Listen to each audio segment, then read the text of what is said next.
That's how you know we started. All right. Mhm. All right. Good afternoon, friends and colleagues. Welcome to Conversation with the Curator, your monthly behind the scenes look into our collections, our exhibits, and definitely our curiosities. It is that time of year and it's only going to get weirder from here. If you've ever wondered how an exhibit comes together or what goes on behind the scenes here at your favorite museum, that is why we are here for you. So you can join in the conversation. My name is Sarah White. I am the Community Engagement Coordinator here at NCHGS. See the little owl's eyes watching me. And I am joined by my colleague Tim Betts, our Curator of Exhibitions.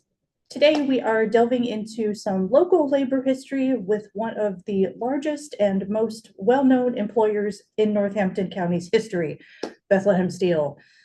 No sweat, guys. Just to be frank, there is way too much history for us to cover in this hour-long conversation. Absolutely. And you know us, we tend to go off the rails all the time. So I It's part want of our charm. it's you get what you get at this point, and I make no apologies. So today I want to focus less on a history of the corporation itself and more so on the resources and the culture that came out of Mhm. the big era of the steel. As we've said in really all of our conversations, is like the underlying theme at this point. The history that we focus on are the human stories that get lost in the big biographies and the summaries and those little AI generated sound bites on Google.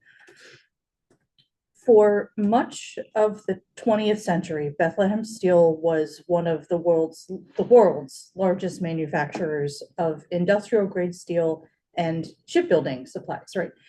From its humble founding as the Salcona Iron Company in 1857, it soon expanded to become the Bethlehem Steel Company in 1899, and only 5 years later, the even larger Bethlehem Steel Corporation. Its workers supplied the steel for some of the most famous buildings in the US, including the Empire State Building, the Golden Gate Bridge, the George Washington Bridge, and the Waldorf Astoria Hotel.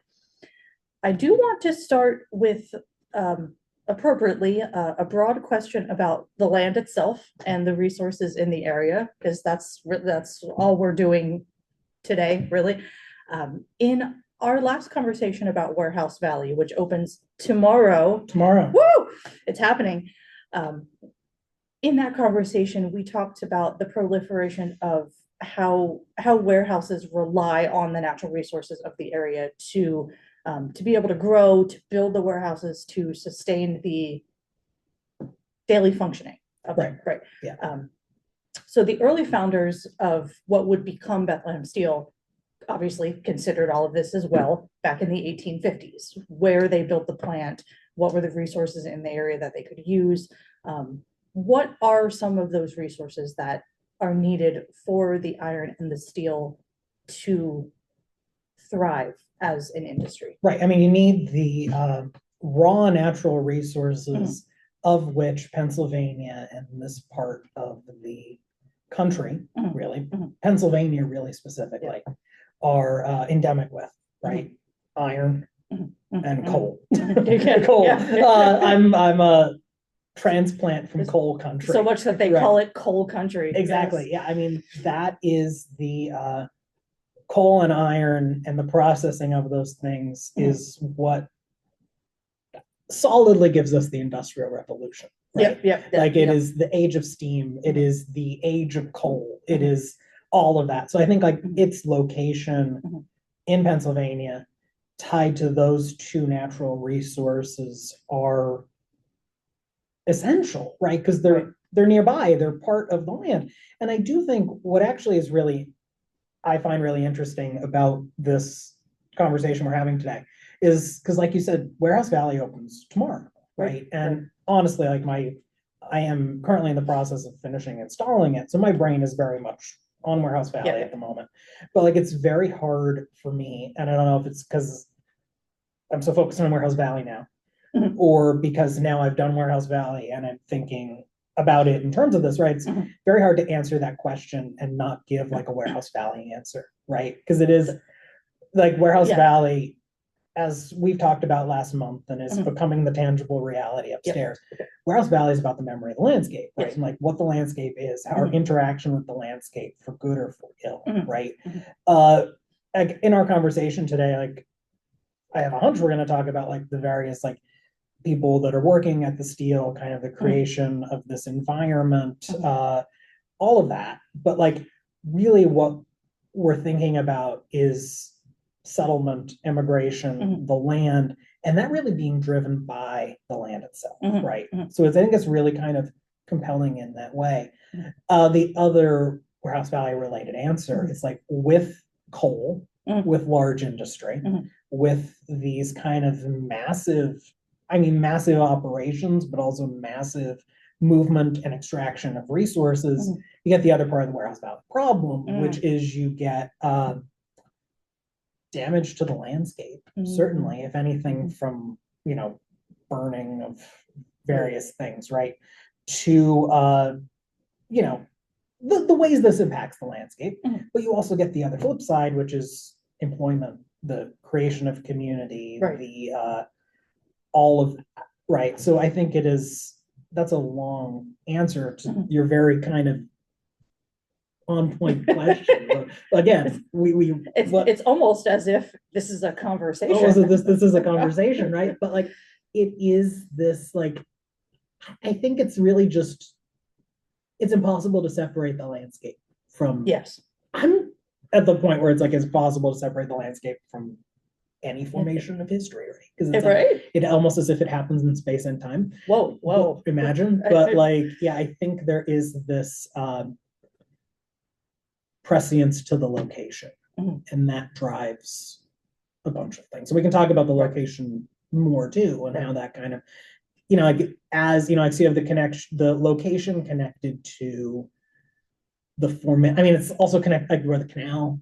The things moving up and down the canal, but it's also so it's proximity to resources and transportation, but it's also proximity to the Eastern Seaboard and like the cities of the Eastern Seaboard, right? So it's like both tied to the landscape, and then the landscape kind of dictates positioning, right? If that makes sense. Because I think about that, like when I know we talked, if it wasn't in the Warehouse Valley one, it was in a different conversation about the pollution of the Lehigh River, right?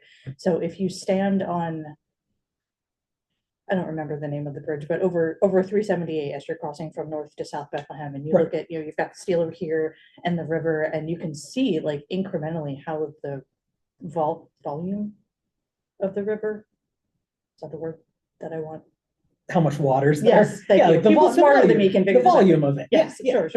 How it's decreased over time, and it just like keeps getting worse. And I drove across the Glendon Bridge the other day, and I was like, you could probably walk across it in some points. Like, oh no, that's not good. Landscape changes, right? Yes. So very often though, not saying that any of these resources are not important and crucial to the founding and the growth of warehouses or employment opportunities, but often the biggest source of capital that gets lost when we talk about these histories is the human capital. Absolutely. Right? The labor that is required to keep this industry in business every minute of the day. So Bethlehem Steel attracted immigrants from everywhere. We have stories from Hungary, from what today we call the Baltics, from Puerto Rico, from Mexico especially. And this was a fascinating bit to me that I did not know, but it became such a driving force that there was a popular Mexican folk ballad about migrating to Pennsylvania to come and work in the steel. Yeah, so I'm obsessed with that, by the way. That's a whole thing. Very unfortunately, we don't have a digital copy of this in our archives, but it's a joy. It's something recommend searching for it if you. It goes along the lines of like, I am no longer going to work in temporary agriculture. I have a more permanent job, and I'm so excited to like get on the train and go to the steel. It's really like the 30s or the 20s. I think so. Yeah, let me going to like where we were. Yeah, I think it's looks like the 30s. Yeah. Yeah, real Shame. Yeah, between little- 28 and 37. Yeah, I love this kind of stuff. I'm going to Right. Pennsylvania to be Yeah. a vagrant no more. Yes, yes. Great. It's great. And it's like Yeah. so and it's like this is a recurrent, we have these recurrent themes, Yes. you and I, right?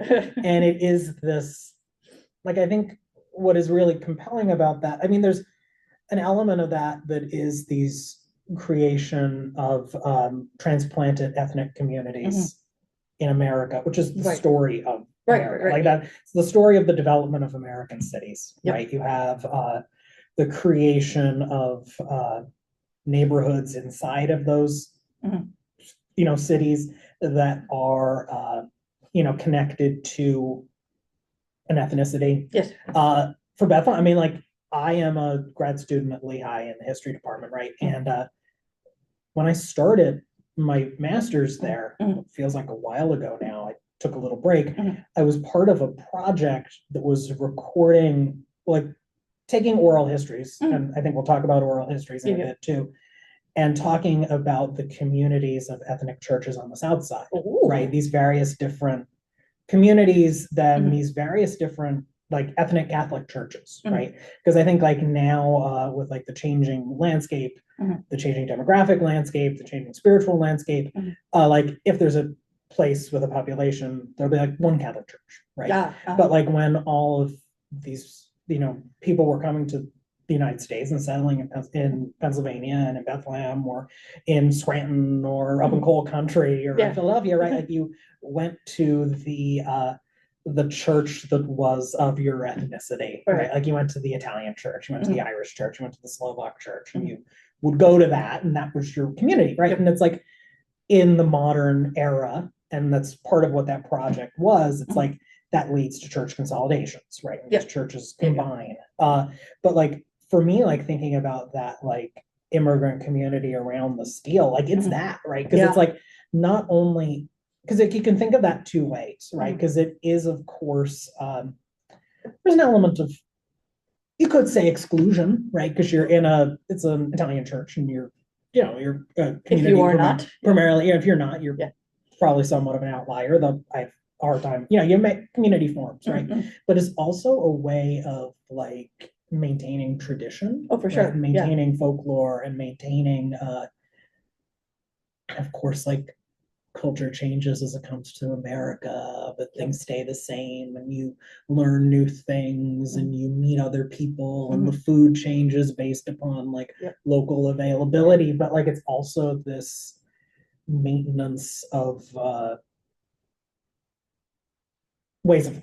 Right. So I think it's like really that, and like, yeah, so I think it's because like I worked on that project. It's just like you think of these pluralities of ethnicities that are there living in really close proximity to each other, right? Like they're just living in like several blocks, they're working in the same place, which is admittedly a massive place, right? Right, yeah. That like as we talked about in our firefighting exhibit had its own fire department, right? It's massive, right? So it's like these people from all over the world are living in close proximity, but the thing that gets them there is this,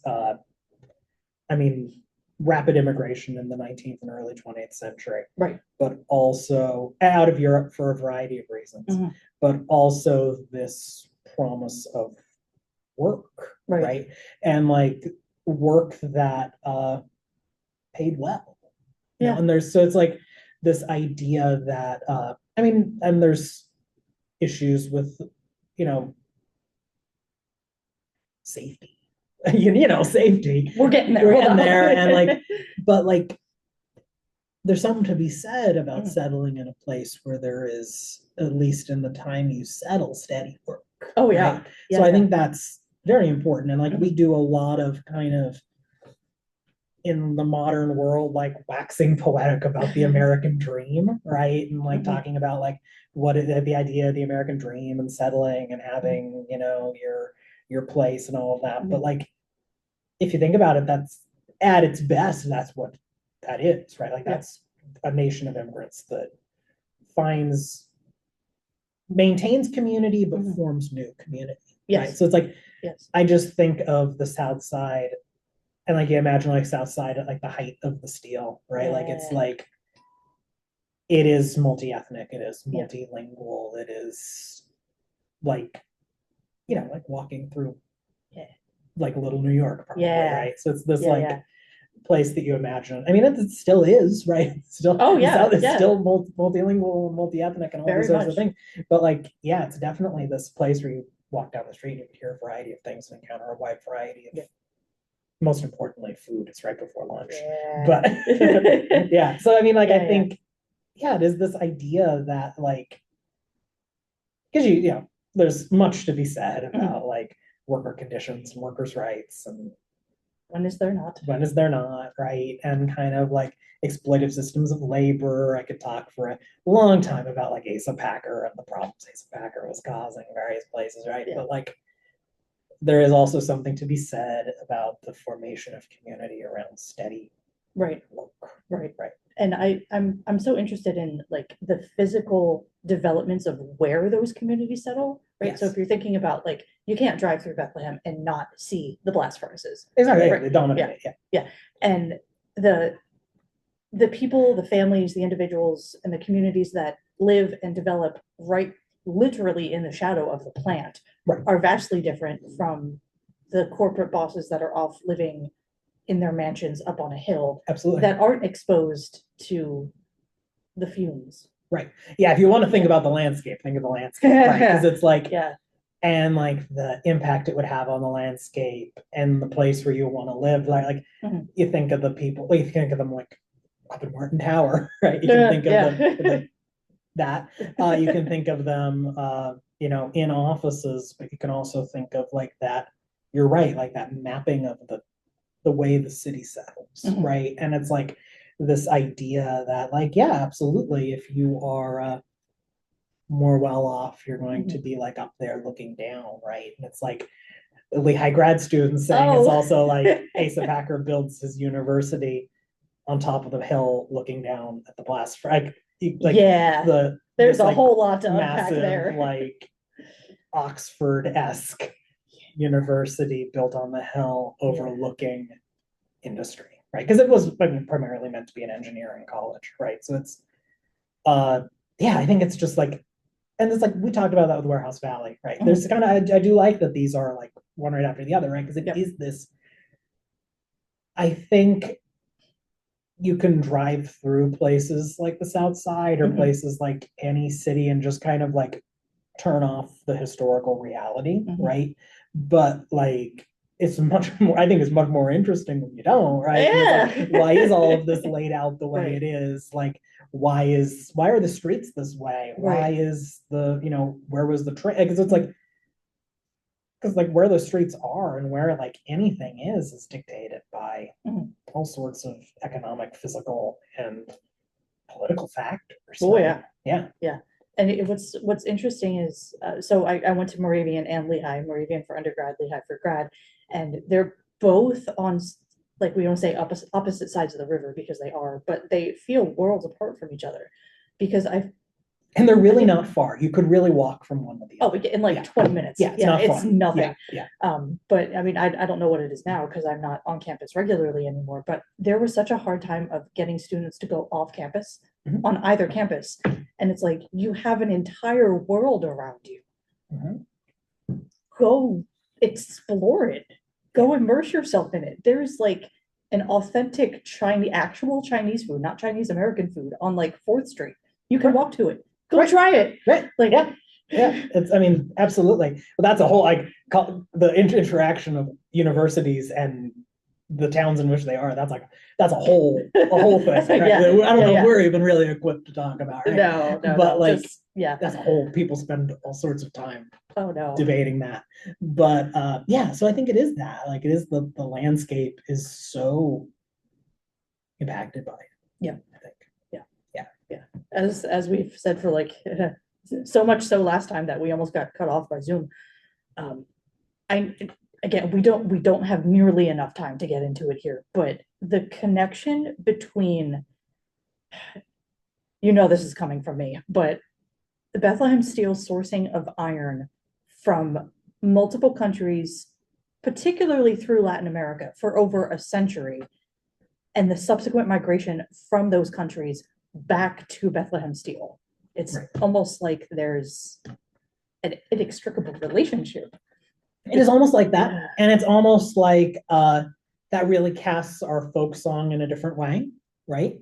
Mm-hmm. You could, Yes, imagine. in our beginning of our discussion, you read folk song as this like hopeful promise, and we kind of did our discussion kind of around that, right? And I kind of skewed my thing, but it's also like at that time, large American companies are embedding themselves in places like, I mean, especially in Latin America, right? Like not Northampton County, but like the story of bananas broadly, right? Hershey has Hershey, Cuba, right? Because it's closest to, which is a wild thing. That's mid-century wildness. But you don't ever think about how we let a clothing company name itself Banana Republic. Right, that's what happened, right? But I mean, that it is this, it's the global world, right? But it's also this idea that we like these large American companies, which are employing people, are creating jobs, are creating communities, are doing all these sorts of things, but they can also, and becoming like part of like literally the American cultural landscape, right? But like they also are extracting labor and resources from other parts of the world that might not necessarily be able to say no, right? Or might not necessarily be the fairest of trade. Yes. Yes. And I think it like so much of that is in the language that we talk about. Like I think about this regularly. Like the term vulnerable population, like who made them vulnerable? Well, it's the whole big question, right? That's a whole thing there, Sarah. I'm gonna put my migration studies away for a second here. Right. Yeah. But no, like the dark sides of corporations that we don't talk about. Stop smiling like that. Let's talk I'm about calming myself down, right? Here. Like, I don't know.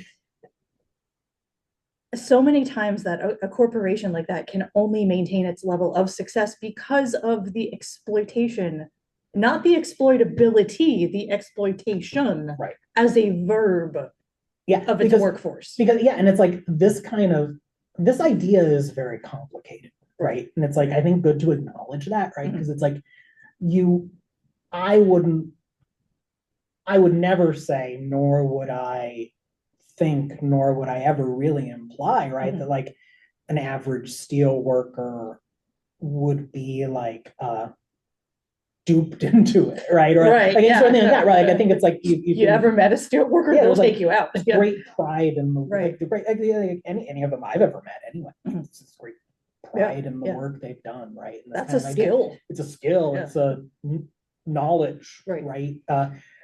This kind of whole, and it's like a whole community of people, right? But it's like that can exist where people have like good jobs, are forming community, are doing that, but that can also exist in like exploitive situation, right? And it's like that's the labor piece, right? That's why like like it makes sense that this is happening, and I know you thought of it this way, and we thought about it this way. It makes sense this is happening in the month of Labor Day, right? Indeed, I did that on purpose. I think sometimes like people think Labor Day is just this additional day to have off at the beginning of the month, and you have a long weekend, and it's nice. It is nice, right? But it's also this kind of acknowledgement of not necessarily labor, but like organized labor unions. People died to give you the weekend. People died to give you the weekend and 9 to 5 and OSHA and any benefit we can think of, right? And before that happens, child labor laws, right? And like before that happens, like the workplace is a very dangerous place, right? Like to make never mind of pay and like fair treatment and not being like very exploited at work, but it's very unfair, right? So it's like there is this narrative. It's like you can Bethlehem Steel. It's like a story of this creation of this large company, but then like also this like the rise of labor, right? Okay, yeah. Labor movement, right? But it's like both are the same story, Right. Because it's like so that was not on purpose, but that leads into my next question. So I think for me, one of the nerdiest things about being a historian, yes. Number one. Oh, you were like you were going to make a point here. I was waiting for you. The first person testimonies of people who witness historical events, right? Often those are people who have also witnessed injustice firsthand. And it is that injustice that propels them to record their story in the first place, to tell the story. Right. So in Destination Northampton County, visitors can listen to the oral history of Ismael Garcia, who came to Bethlehem from Puerto Rico, began working at Bethlehem Steel, I want to say 1953.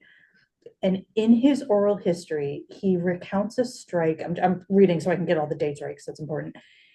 He recounts a strike in 1959 around company health benefits at Bethlehem Steel. And I think very shortly after that, he goes to Washington, D.C., where he testifies in front of OSHA about working conditions at the steel.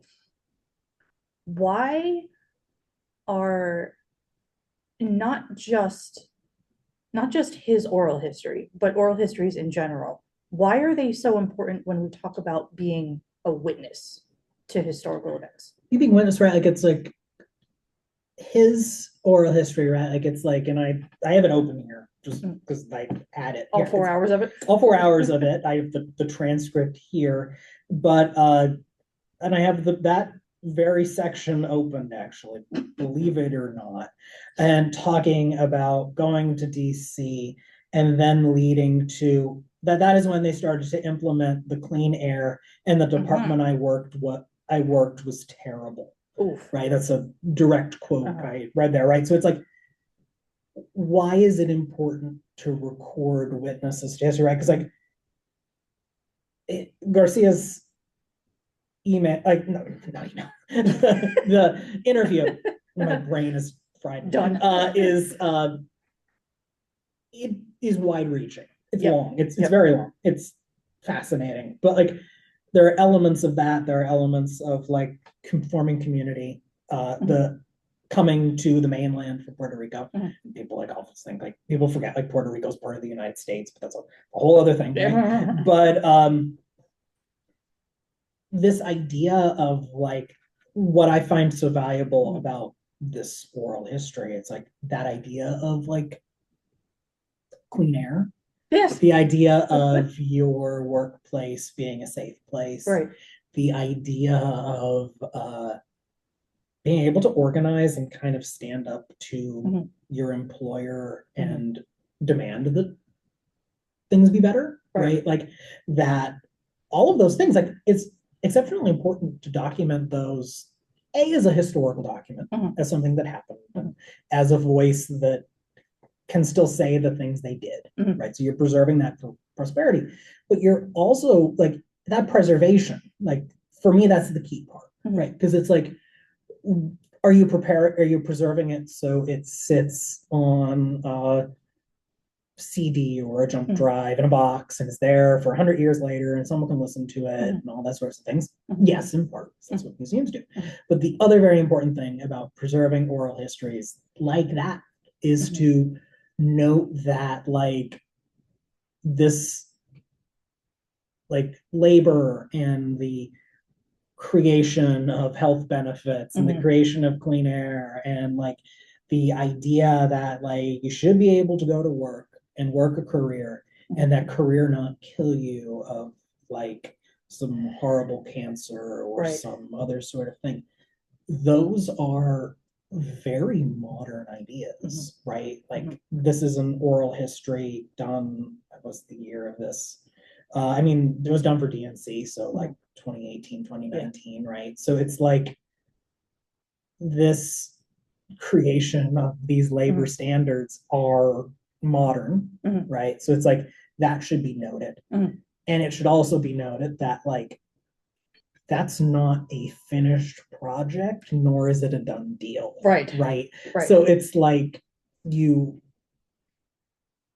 know, like just because this happened Mhm. and just because he was able to help advocate for Mhm. clean air, and just because you have something like, you know, workers' rights Mhm. and the idea of like fair treatment, all these things, Mhm. that doesn't mean that that will always exist, right? And that Right, doesn't mean yes. that's like not me being like, you know, pessimistic. That's just saying like it's important to acknowledge that people fought for that because Right. A, they fought for it in living memory, Yes. and B, that just because they did that doesn't mean that job is done, right? Like it's something that should still be said out loud, like, Yes, right? Like yes. it's something that we should still demand, really, right? So it's like, and that's true of like any broader rights related issue, Indeed. right? But it's like, Yes. I think very often we very much take for granted the idea, and like those of us that have the privilege to take for granted Right. the fair and safe working condition, right? Yeah. Like that shouldn't be something we take for granted, Yeah. right? Yeah. And I like it's such an appropriate conversation again to pull it back to like the warehouses that are being built now. Like, Yeah.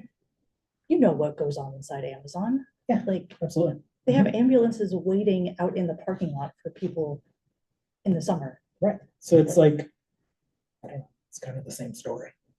Very much so. Right. You know,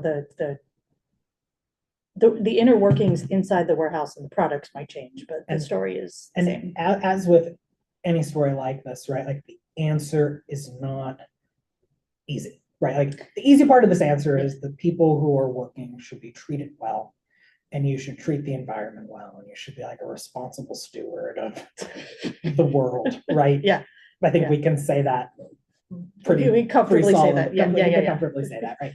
But there is nuance to all of it, right? Because there is nuance to like the idea of employment, the idea of creation of community, the idea of like, in the case of Bethlehem Steel, like literally building America, right? Yes, Like, yes. so like there is like all of that, but it's like, as with anything in history, it's deeply complicated by a wide variety of things. Yes. And it's like sometimes you just have to kind of acknowledge the complexity of it. Yes. And the entertainer. Be like, that's our job. It's a job. Yeah. It's a job. It's work. It's also a skill to like, that's why you spend so many years in school to learn how to do that. Like by looking at sides and by looking at like, is this a reliable source or am I just pulling things out of the air? Absolutely. And it's like, this is a story that should be remembered, right? Like our friends at NMIH are doing like amazing work. Yeah. Keeping it alive, right? And like I'm getting there. Documenting and kind of doing all of that. And like the idea that you can walk like along where the blast furnaces were, just kind of even among like the hulking reality of Bethlehem Steel, right? Like, and you really don't get a sense, like, you know, nerdy me went up there, but you don't get a sense of how imposing those structures are until you're standing right in front of it. It's like scale, you know, it's massive, right? But and it's like, yeah, there's just like this whole, and there's like, we could go on a whole thing about like place and being in a place, and the thing and reality, and the aura, et cetera, and so forth. But like, you know, previously, see previous conversations, right? But like, it is, it's important to remember that because it is like so much part of the American story, right? So much part of like what becomes American industrial might that like would win the Second World War and defeat fascism and all that, right? Like that's wildly important. The creation of like the modern world as we know it, like that's wildly important. But like the other wildly important thing is that what previously mentioned, right? So it's like the idea of the human elements of all of it too. Right. Yeah. Right. And that, you know, the things that we're talking about, you know, it like, it's never lost on me the privilege that I get to sit in a museum. Like I am physically sitting for my job. Right. And I am like philosophizing about this on a Wednesday afternoon. Oh, so I'm enjoying this because it's like the rest of the day is running around and installing. So this sitting is nice. Yeah. But like, you know, how lucky are we that we get to sit? How many times have we said this? We say this every week, every month. But yeah, it's good. It's true. Yeah, it's like what a blessing What about to do this for a job. what a world. What a world. Yes. Indeed, what a world. Um, so if we speak of oral history as preserving memory and again, like the landscape as memory, culture as memory, the communities that form as living memory, and especially as commentary on cultural and social issues. Yes, you looked at them exactly as I was looking at them. Yeah. Let's pivot over to a pair of quite cheeky statement pieces in our collection. Yeah. So you can't see them great, so I'm just kind of gonna like nudge them a little. Yeah, we can nudge them closer. I can pick them up too. That's why I had these gloves. Okay, as a museum person aside, I'm using that did kind of help. latex gloves because that's the standard. Yes. If ever there's cloth gloves, it's so people look impressed at like what, it's the idea of the white glove treatment. They leave fibers though. That's inside. So this is actually, I don't know how well I can be seen in the owl, and I don't know if it even matters. They're cutting your head off. That's fine. This is a really fun and really interesting story. Mm-hmm. So these are what we have internally fondly called Binny and Twinny, because this should give you insight into us. This one is Binny, this one is Binny, and this one is Twinny. Both of them are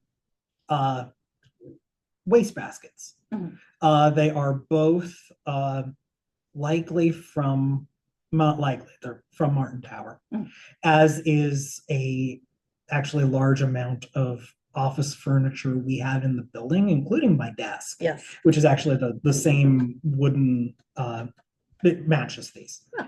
But what's really great about this is like a really nerdy museum moment. This one, by this one I mean Twinny, the plain unpainted one. Twinny has nothing on. Twinny has nothing on it. Okay. It's the same all the way around. This was actually kind of part of the office furniture in our curatorial office. So it was just kind of there. And then, I mean, we knew it was from Martin Tower, but like all the other stuff we got when the building was built that we've been using, it's been part of our world, right? Right. Then Binny showed up. Binny appeared. Oh, so we didn't have both of them at the same time. We did not have both of them at the same time. We had this one. Binny came up at auction. Oh. So Binny is a museum acquisition. We purchased him at auction. Things can come into a museum a variety of ways, just as an aside here, right? Mm-hmm. Like they can come as a donation where a individual or organization or entity gives it to the museum, and we take care of it as a museum object in perpetuity. And they can occur as a museum purchase, right? Mm-hmm. You can purchase it at auction, you can kind of outright purchase it. Mm-hmm. Either way, that's how they get to the museum, and then they become part of our collection. This is now in our collection. But this came up at auction, and our curator of collections saw it, Monica Bugby saw it, and was like, that looks really familiar. Right. Oh. And it looked like the basket we had, because indeed they're literally the same, right, except that one is painted, one is not. Long story short, as the auction goes, we acquire the painted one, right? And the painted one is really, really remarkable, right? And we don't necessarily know, we don't know much about it. If someone out there in the world. Oh, the camera is like zooming up from Binny's face onto you, like very ominously. Really, let's not think about that. But we don't know much about it. It came to us. We know obviously where it was from. It is probably made post 2001, give or take, in part because it has a for the Steelworkers Archives found it in 2001. So that would probably give us a little bit of a marker on when this is painted. We don't know for sure when. Okay. So that's kind of my call out into the universe, that if someone knows anything about this, let us know. We want to know. We want to know everything about it. It's made as what we would call and like what others would call folk art, right? It is made by someone who is skilled, but it is, it's a folk piece. It is painted on it, and it is, I think, very definitely. I mean, it's the side facing the camera now is about stopping illegal steel imports, right? But it is all just kind of flipping around in various ways. So there is this kind of really beautiful, painting of an apparatus at the steel. There is another portrait on this side. I actually really like this one. I usually do the other side because his face is so beguiling. And then there is on the other side, this would be the blast furnaces and kind of like weeds growing there, which I think kind of does put it probably in that post 2001 makes sense era. But this is really remarkable, right? Because it is, I think, tied to the memory of the steel itself, right? It is tied to broader geopolitical stories, right? Like steel imports and where steel is coming from. Both of our cameras are moving from away from us. that's I don't like this. That's disturbing. Anyway, the owl has a mind of its own, but it's a really cool object, right? And like, it's especially rare. I mean, like, just the sheer dumb luck that we have two of them, right? The other really, what I think is really fun about it, right, is like, if our suppositioning is correct, and it's from Martin Tower, right? It's from like the offices connected to the steel, right? It is like that this is painted in this way as this kind of like folk art homage / protest is really interesting and transgressive to me. And I really, really love that. But yeah, they're amazing. If you want to see them in real life, they are currently in our open storage that is increasingly becoming more and more full on the third floor of this building. Yes. And I just brought them out for this today. And it's sort of hard to tell because the only time they're really showing up on the camera is on the panorama on the top. But they're a good 1.5 feet high. Yeah, they're pretty high. Yeah, it's a decent size. I mean, it is, if you're wondering at home, the scale of that, it is the scale of what will be a pretty decent waste paper basket, because that is what it is. Yes. Something to be said about them being a trash bin. There's something to be said there. There's a lot to be said. Benny will. We don't have time to say that. These will make appearances in some other time, I think, because they're really very interesting objects. There's also like the other really interesting thing about it, right? Like, even if we're thinking of them as practical objects that are used, right? Like, they are actually very well built. Yeah. They're solid wood. They're really quite nice. They're also like, what I'm so sorry, what do you call that? Like, finished? Yeah, they're well sanded, yes. They're stained, they're varnished, I think, right? So it's like very it'd be very hard to find a similar waste paper basket out in the world today. Yes. For your office, right? So I think there's like other things to be said there as well. But yeah. What are the odds of us just having, wow, that's a really nice waste paper basket. Oh, actually, there's another one floating out there, and it's a folk art piece that has this on it. It's truly really, really amazing. Yeah, as a thing that exists in the world and is now part of our collection. And we happened to come across it just out of in a way, this was a conversation to honor this new acquisition. Deserves it. Yeah. I can pull the chat up. Yes. So Howie mentioned there is a book from a professor who was at Moravian, ironically, is now, I think, at Rutgers, wrote a book on the founding of AFSCME 33 as a history of the labor union, Right. who was talking with members and families during, I guess, the early years of the steel. I do really recommend that book if you haven't picked it up yet. Local libraries should have a copy of it.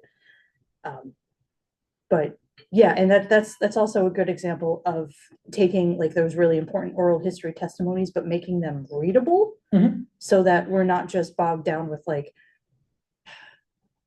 I'm not saying context is bad, but you find too many historians who write like they might start a chapter with a snippet of an oral history and then just slog you down with like 50 pages of backstory, but you're like, that's not what I'm here for. Right. Right. Yeah, this is not that. So 1010, strongly recommend that book.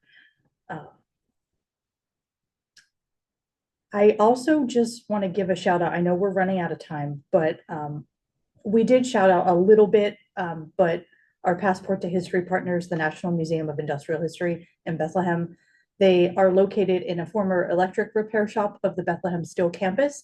And they've also just announced a new walking tour of the steel complex that is guided by former steel workers. And they're the real experts. We're just, yeah, we're just, we have a couple things, but they have, they have it. Yes. Yeah. I mean, like literally it, like on campus. Absolutely. So I am going to go through my tabs and then I'm just going to drop their website into the chat as well.